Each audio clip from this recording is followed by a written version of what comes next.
kastugan, hindi malilimutan ang asaran na merong pikunan, lalo na rin ang unang niligawan, unang kabiguan. At dyan nasiseryoso ang usapan, ang pagdadamayan ng tunay at tapat na kaibigan. Itong mga buwan,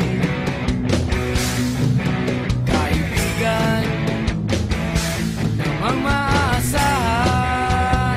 Oh, di na tayo mabata, edad may di nahahalata.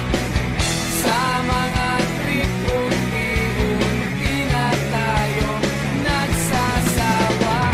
Pero kahit ganon, barkadang matatag hanggang sa ngayon. Minsan man magkita, tiyak may kwela, yan ang aking mga tropa.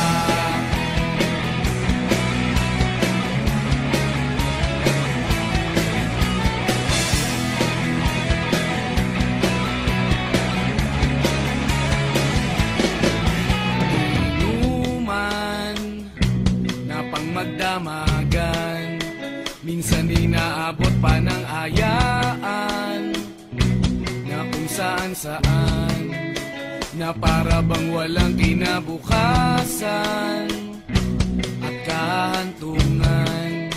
At dyan nasiseryoso ang usapan, ang pagpapayuhan ng tunay at tapat na kaibigan.